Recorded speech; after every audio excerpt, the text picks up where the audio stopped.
Yeah, Mike, it just seemed like the opening minutes of both the first half and the second half really I mean it was the difference in the game. Would you just talk about, I guess, those frames and what went wrong there? They were really good. I thought they came out, made shots, got matchups they were looking for. Um, and that punch in the mouth is hard to come back from. We've been punched before.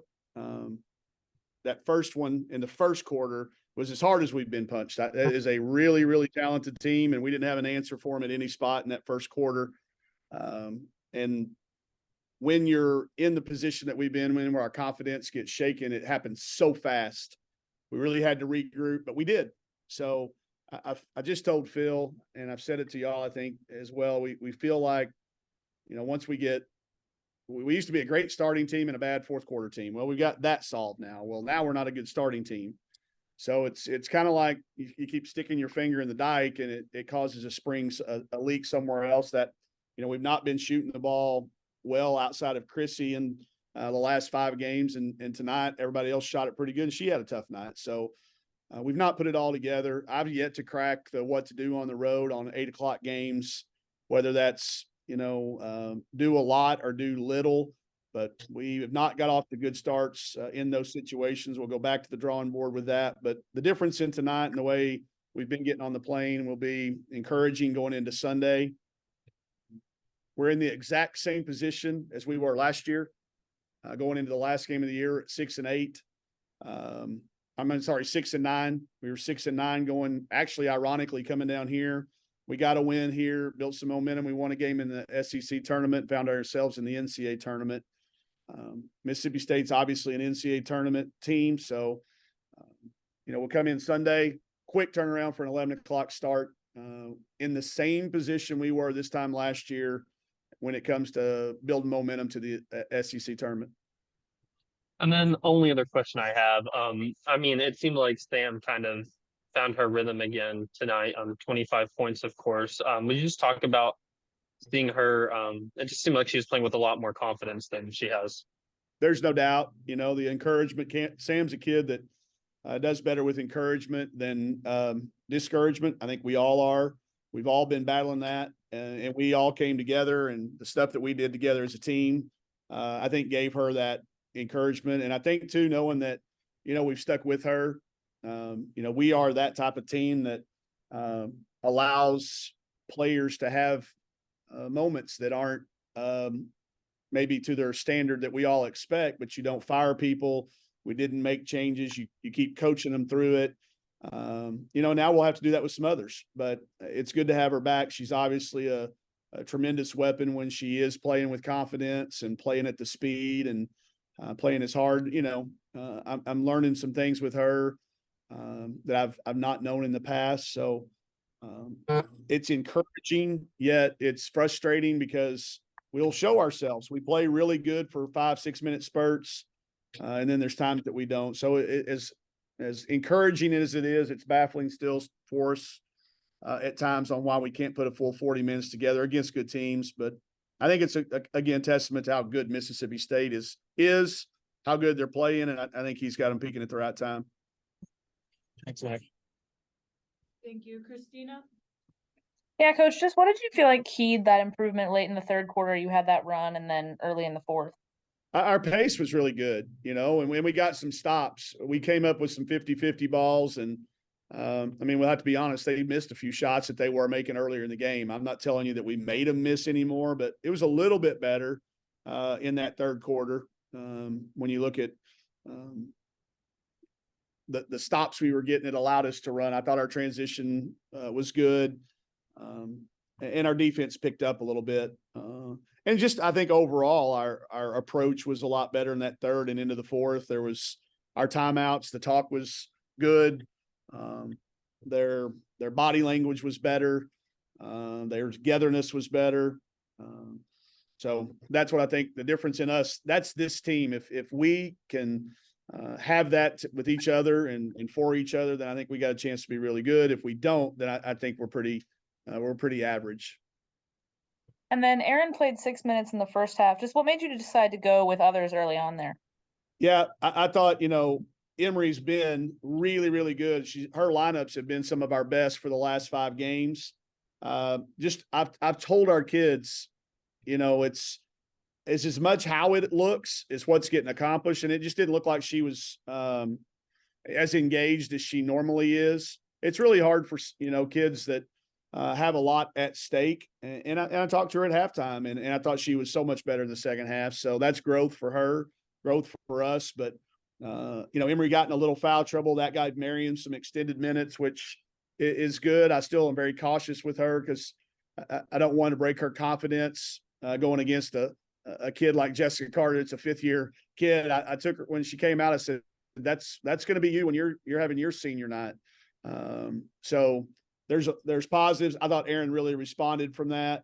And that's what we've got to have. We've got to have all 5 of them with that type of approach. And that's what we've learned about Aaron. Tell her what you want from her. We did. And she responded with it.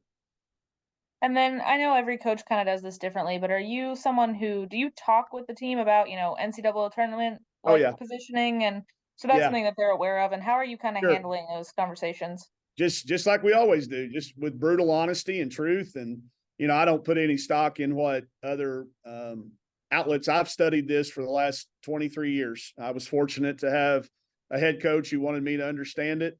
So I've been following it for 23 years. So I brought him up to the office. We have it on a board. I showed him the paperwork that I go through. And I told them, we've got to give the committee something to talk about in that room. We've not shown it in wins. So we've got to show it in how we're playing against good teams. Mississippi State's an NCAA tournament team. Obviously the teams in our league, there's going to be 7 or 8 of them. We know this. There is no chance of us making the NCAA tournament if we don't win on Sunday. So let's not make any bones about it. That's the truth. We got in at 7 and 9. I will tell you this. There's going to be some team in some league. It may not be our league. I hope it is because of the quality at the top of our league. But there's going to be some team getting the NCAA tournament this year that's 3 games under 500, not just 1 or 2.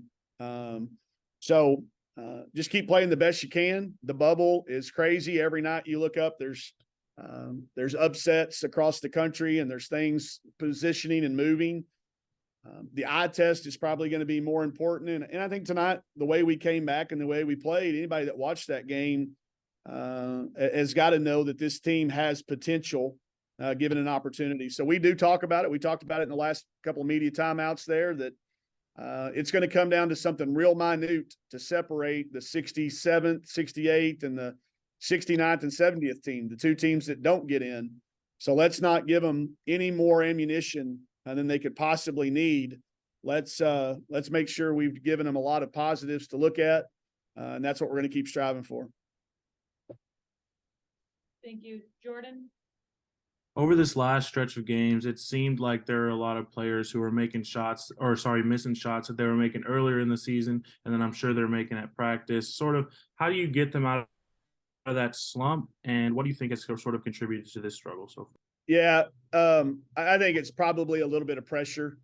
We didn't do a great job of blocking out some noise that we needed to early on when it took us a while to get out of it. We're past all that now. We obviously played a lot more fearlessly tonight than we have been playing. We've been playing fearful. So, I think as far as the making of the shots, I think as the year goes along, Saylor's hitting that freshman wall that all freshmen hit. You've got a few newcomers that still hit those walls, but it's just that late season. And it's hard to make shots when you're not as confident. You can't just give people confidence. You can give them encouragement, which is what we've been doing.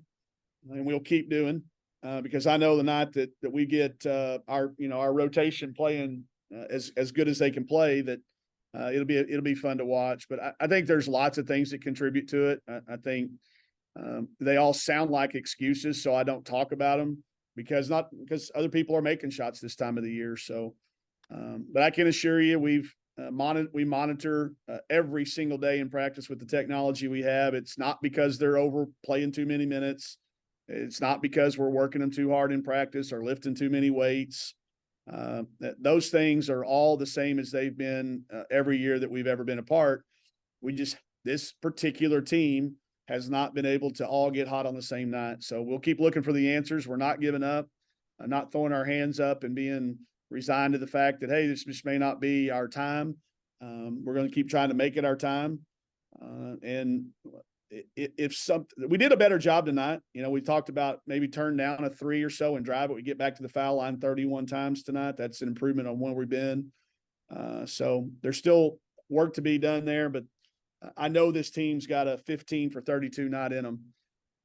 And I'm going to stand behind them. I'm going to stand up for them every step of the way, and keep encouraging them and keep staying in alignment with how we do and what we do. And this is the last one for me, but when most teams go down by 20 plus, you start to see, players walking up the court, not diving for loose balls. That never so really happened tonight. So could you just talk about the fight that this team has? Well, we learned our lesson down at Georgia. I will say this group is really good at evaluating and learning lessons, and we did. Well, you hate to use the word quit, but it was close to that at Georgia. We got really frustrated. A lot of things happened, and we had a great just moment of reflection, and we saw it. We didn't want to be that team anymore. We didn't like being that team. None of us felt good, so we weren't going to let that happen tonight. The talking, the timeouts was always about winning that next 2 minutes, which we did. And I know it's small consolation, but to win the second half means a lot. But when you look at this box score, my eyes just keep getting drawn to 25-9 start. That is too much to ask of almost any team to overcome. But Jordan, you're right. Our actions and our behaviors were commendable. I said this is a team that I want to coach for a bunch more games. I think that's a positive thing, and we'll keep highlighting those and keep trying to find ways to execute a little bit better. And hope we get a good crowd on Sunday to come out. And the crowd tonight was great for them. I hope we get the same type of crowd support for our senior night for the kid, for Avery and for Chrissy.